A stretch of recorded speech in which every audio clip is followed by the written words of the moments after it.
Salut les poulets poulettes, aujourd'hui une nouvelle vidéo, donc je vais vous présenter une séance rotard haute pec que Essan a fait réaliser à Thibaut InShape. Donc je vais essayer d'être le plus constructif possible, je vais donner bien évidemment des sources avec des petites études scientifiques que je mettrai dans la vidéo.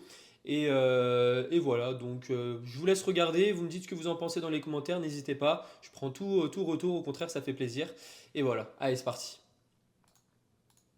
Bonjour, bienvenue dans cette nouvelle vidéo. Et quelle vidéo je suis avec Thibaut. Thibaut, tu sais, ça me fait Enchanté. très plaisir de te rencontrer. Partagé, merci à toi. Depuis longtemps, on me dit quand est-ce que tu vas faire une vidéo avec Thibaut. Je dis, C'est mais aujourd'hui. est-ce que tu veux bien contracter tes pecs? Bien sûr. Ouais, ça c'est tout ce que tu aimes. Je suis ton cobaye, on dit fais ce que tu veux de moi. Et on voit que vraiment il y a des années de travail. Il y a 10, puisque 10 ans presque. la qualité et la maturité musculaire est là. Ok, C'est pourquoi aujourd'hui, on va se concentrer sur les hauts des pecs. ok. Et le meilleur exercice pour commencer à les engager, écarté à la poulie basse. Oh. Et c'est avec ça qu'on va commencer. En entrée. Alors, recule Thibaut s'il te plaît. Quand tu prends les poignets, tout de suite un regard en haut. Positionne-toi au milieu. Ok. C'est très important quand il s'agit d'un retard. Chaque détail compte. Essaye d'avancer en supination. Je veux que tu sentes tes pectoraux tirés avant même de commencer l'exercice. Ok, c'est bon. Let's go. Contracte en haut sans les toucher et descends tout doucement. Hop, je fais pause juste ici. Vous voyez les poulies, en fait, quand vous faites de l'écarté poulie basse pour travailler plus la partie claviculaire, donc le haut des pectoraux, il est recommandé de mettre la poulie au niveau des hanches. Donc pas tout en bas, je vous montre avec ma souris, pas juste ici, mais la mettre ici au niveau des hanches, un peu plus haut. Ce qui vous permettra de mieux aligner la trajectoire du mouvement avec la trajectoire des fibres claviculaires. Je vous rappelle, elles sont aux alentours de 45 degrés. Donc c'est pour ça serait plus intelligent de le faire dans ce sens-là. Après, Thibaut, il n'a pas de poulie réglable, donc il ne peut pas les mettre au milieu. Voilà, c'est soit tout en bas, soit tout en haut. Donc ce qu'il faudrait faire, pourquoi pas, c'est en plus de ça, se mettre sur un banc, ok, un banc incliné, légèrement incliné, ce qui lui permettra toujours d'avoir à peu près la même courbe de résistance, sauf que là, il sera encore plus stable et donc il enlèvera le paramètre de mettre la poulie tout en bas, parce que là, encore une fois, ça va plus, il va plus focus le travail, aussi les deltoïdes antérieurs vont travailler, mais un peu moins le haut des pecs. C'est pour ça que ce n'est pas forcément le plus recommandé de mettre la poulie tout en bas quand vous travaillez, quand l'objectif est de travailler la partie claviculaire de vos pectoraux. Super.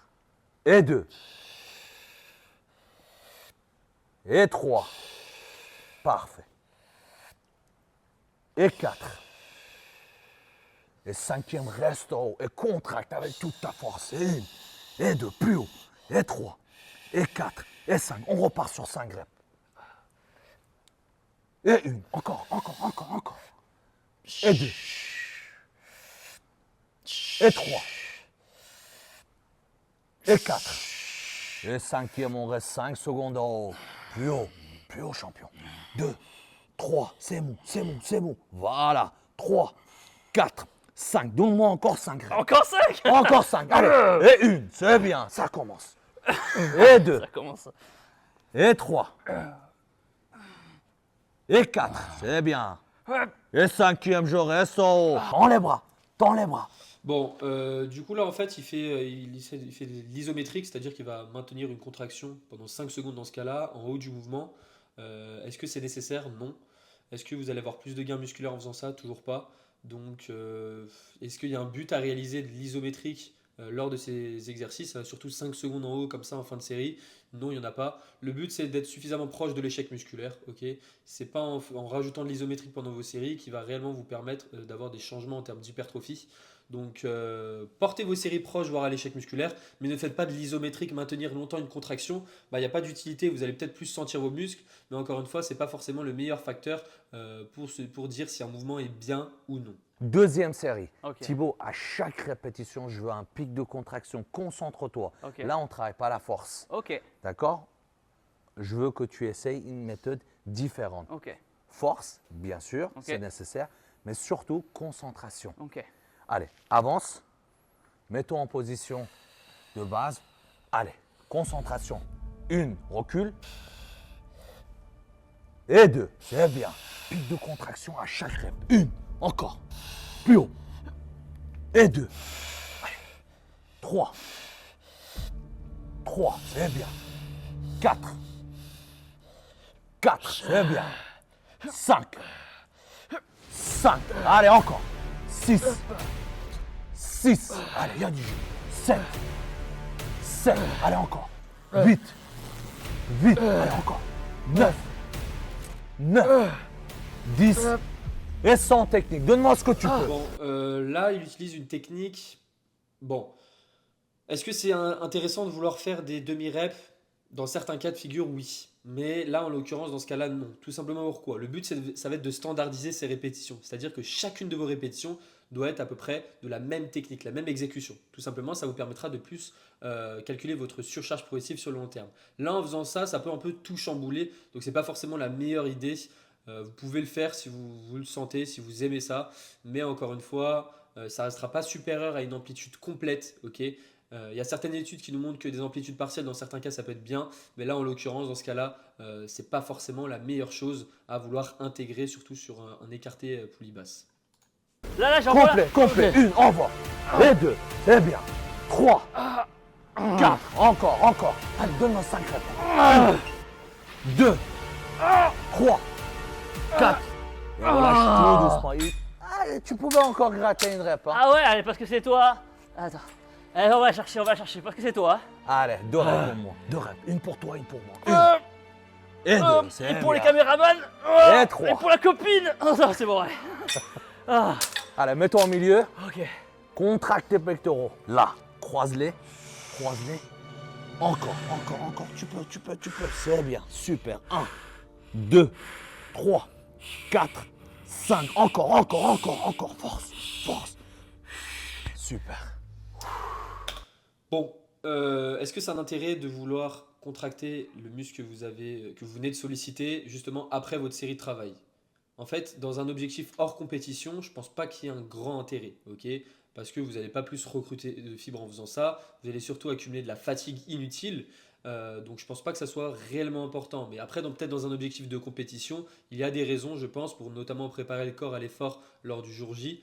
Mais dans ce cas-là, où Thibaut InShape en plus de ça est naturel, je ne pense pas que forcément il y ait une raison spécifique à vouloir travailler en contraction directement après son exercice. Pour beaucoup de gens, la musculation consiste à pousser 4 x 10. 4 x 10 Ouais. de plus en plus lourd Mm. pour progresser. Mais quand on s'y intéresse un peu plus en détail à la musculation, à la biomécanique, Ouais. à la morphologie, Ok. à l'anatomie, on voit que dans chaque muscle, tu as des fibres différentes. Ouais. On va dire les deux principaux à contraction rapide et lente. Ok, Fibres explosives, fibres endurantes. On ne peut pas les travailler de la même manière. bien sûr. Alors, quand on a un retard, souvent, c'est quand les fibres endurantes ne sont pas assez engagées. D'accord, ok. Ce qui consiste à faire des longues répétitions. Ok. Tu vois rarement des gens qui font des séries de 20-30 reps Ouais, c'est à la vrai. salle. C'est C'est vrai. ennuyant, C'est vrai. on n'a pas envie de le faire et Ouais. ça prend du temps. Grâce à ces techniques-là, tu vas plus cibler les fibres endurantes D'accord, ok. parce que tu restes sur des longs reps, mais tu ne te rends ok. pas compte. Un, Ouais. mais Ouais. en gros, tu en as fait 2. Ok. À la fin, tu as fait 10-12 reps, mais en gros, tu en as fait 24. D'accord. Donc, Ok, tu c'est as intéressant. ciblé ces fibres endurantes Ouais. en faisant des techniques que tu n'as pas l'habitude de faire. C'est moins ennuyant.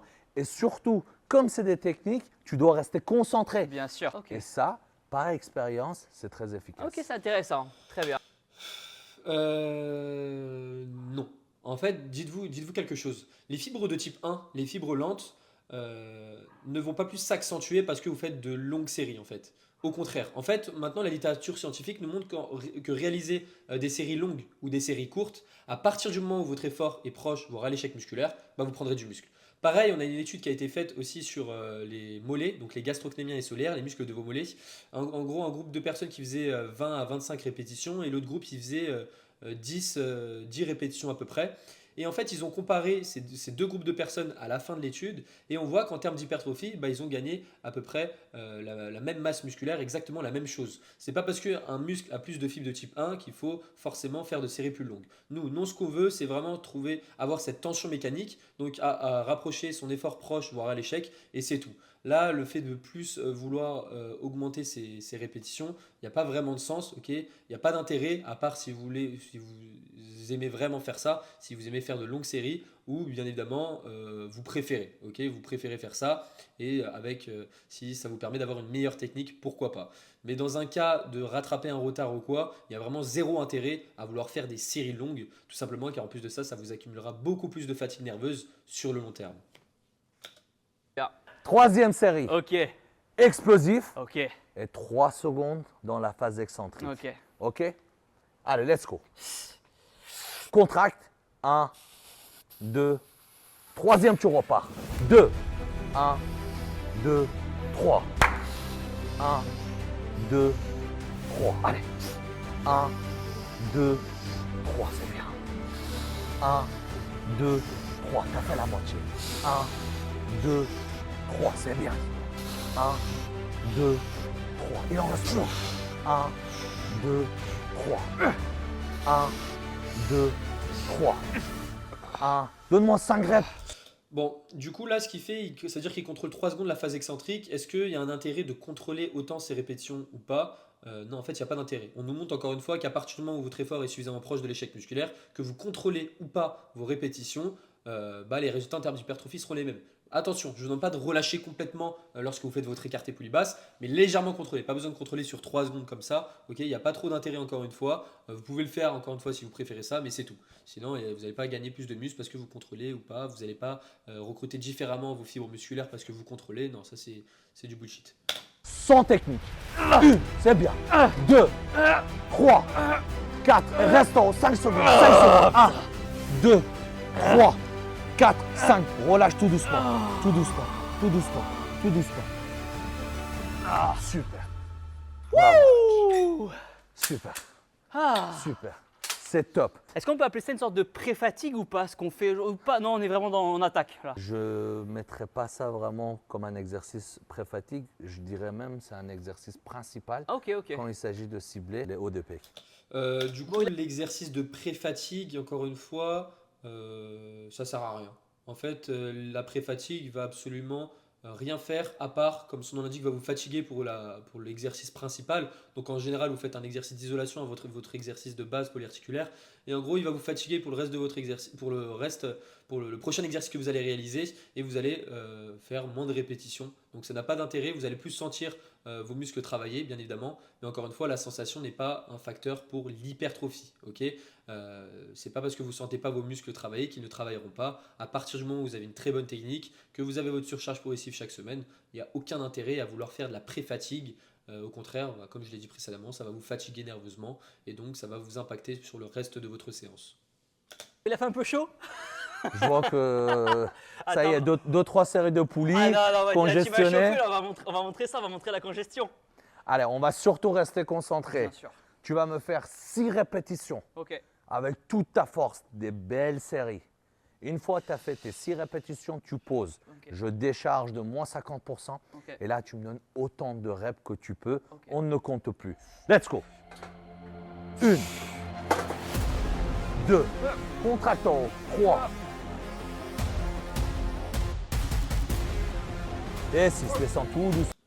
Là, je fais juste pause sur la vidéo. En fait, regardez, il y a une prise large. Donc là, ce que Thibaut a pris, il a opté pour la prise large plutôt que la prise neutre. Quel est le mieux en termes de biomécaniquement? Qu'est-ce qu'il faudrait choisir entre une prise neutre ou une prise large lors de vos exercices, notamment sur machine de développement incliné? En fait, vous allez voir que, comme on en revient tout à l'heure, vos fibres claviculaires, donc le haut des pecs, ils sont orientés aux alentours de 45 degrés. Donc là, vous voyez que les coudes de Thibaut InShape sont vachement ouverts sur le côté. C'est-à-dire que vous n'allez pas vraiment aligner la trajectoire du mouvement avec la trajectoire des fibres claviculaires. Pareil pour un développé couché, si vous écartez vos coudes comme ça, il n'y aura pas forcément d'intérêt. Okay, vous allez tout simplement permettre à vos pectoraux d'avoir un mauvais levier par rapport à si vos coudes étaient proches du corps. C'est pour ça, gardez toujours vos coudes proches du corps. Okay, vos pectoraux auront un meilleur étirement et donc auront un meilleur recrutement par la suite. Lâche. Allez, 10 secondes. 9, 8, 7, 6, 5, 4, 3, 2, 1. Let's go. 1. Descends pas trop. N'engage pas les épaules. Là, c'est parfait.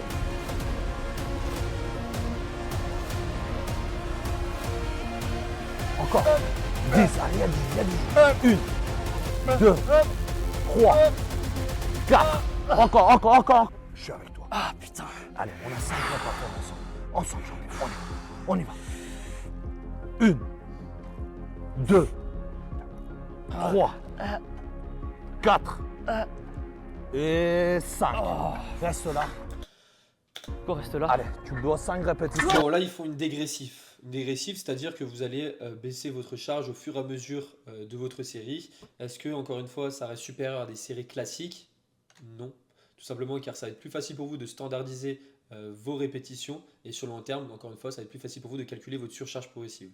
Vous pouvez intégrer des dégressifs dans votre programmation si vous avez envie de gagner du temps. Ok, ça vous permettra d'accumuler plus de volume dans un temps moins important. Ok, donc par exemple, à la place de faire 4 séries au développé couché, vous n'avez pas vraiment le temps de réaliser ces 4 séries, bah vous en faites 2, mais ces 2 séries-là, vous faites des dégressives. C'est-à-dire que vous allez surpasser cet échec musculaire, vous allez créer plus de fatigue nerveuse, mais vu que vous réduisez votre nombre de séries totales, bah, la fatigue sera plutôt équilibrée. 5, 6, plus fort champion, plus fort, croise.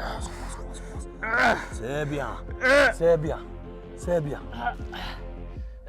Parfait. Voilà, la connexion elle y est. Hein.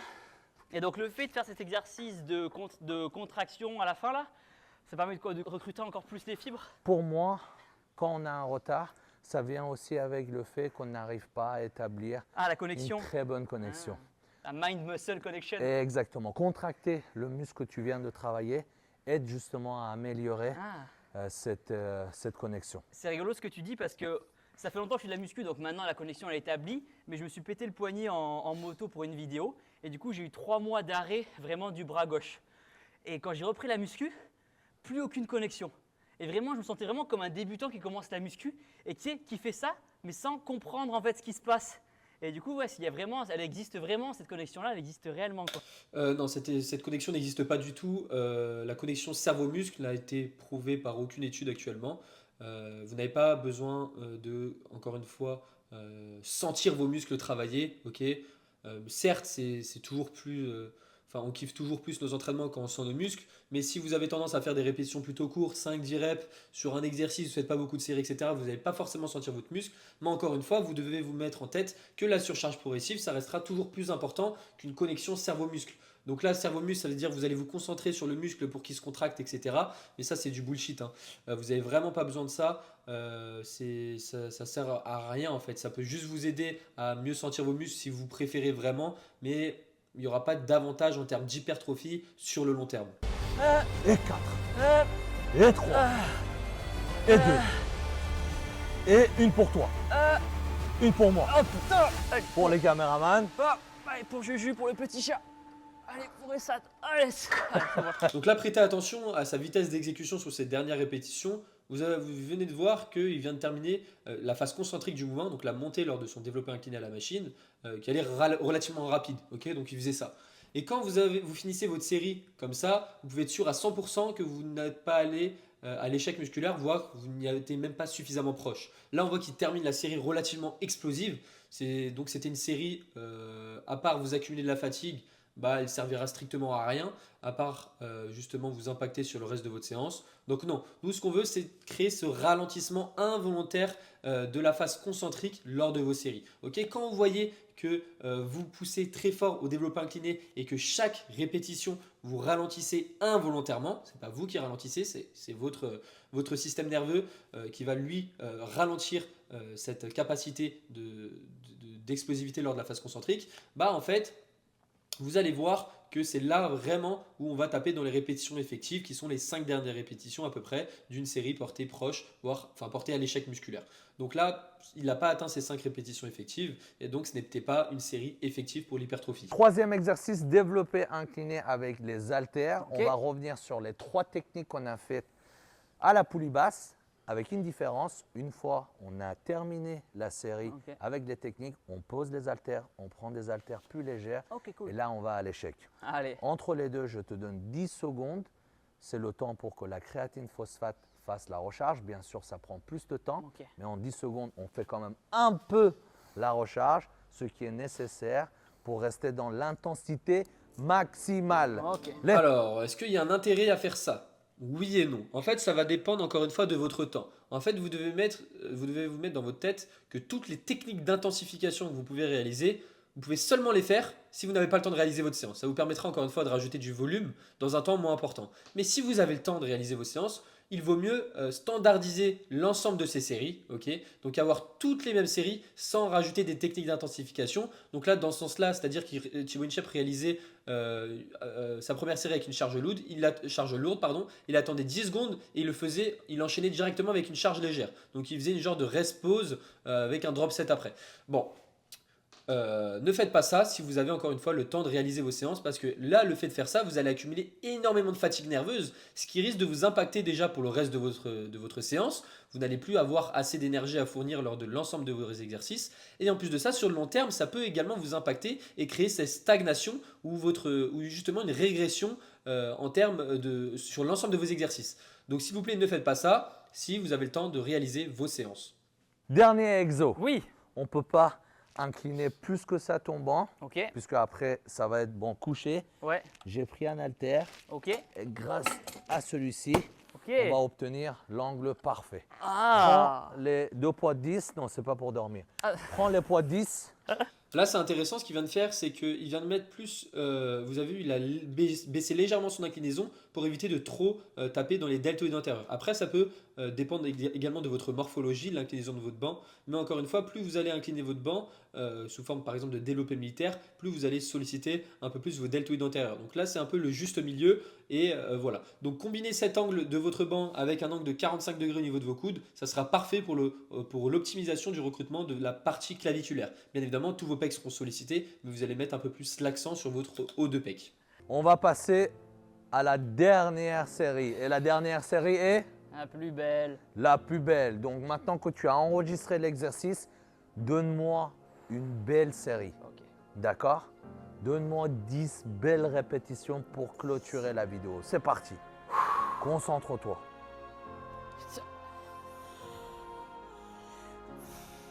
Une. Et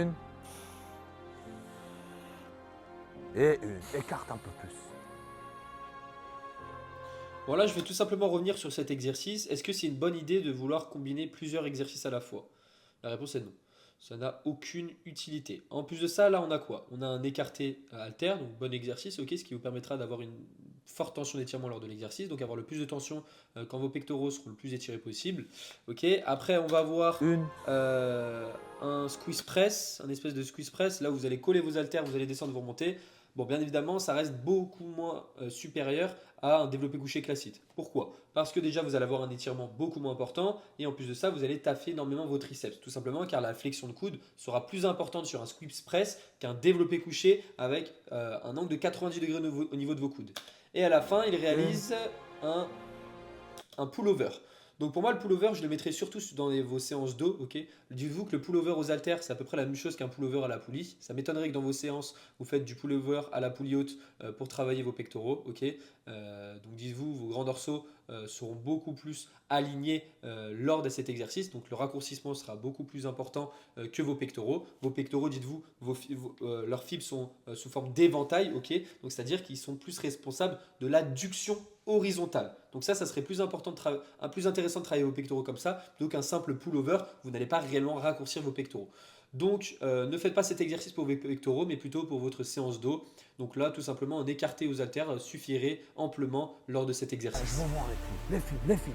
C'est bien. 1, 2, 3, 4, Il a quand même un bon physique, Cinq. celui. 6, 7, encore. C'est 7, quelqu'un qui fait pas du body. 8, 9, 10. Relâche. Encore 10 secondes. En croisé. Voilà. C'est ça. Encore. Toute ta force, champion. Serre les cuisses. C'est bien. Et relâche. Bon, bah franchement, dans l'ensemble, c'était une séance pas super incroyable non plus, ok. Tout simplement, car il y a beaucoup trop de méthodes d'intensification pour que ça soit vraiment une bonne séance, ok.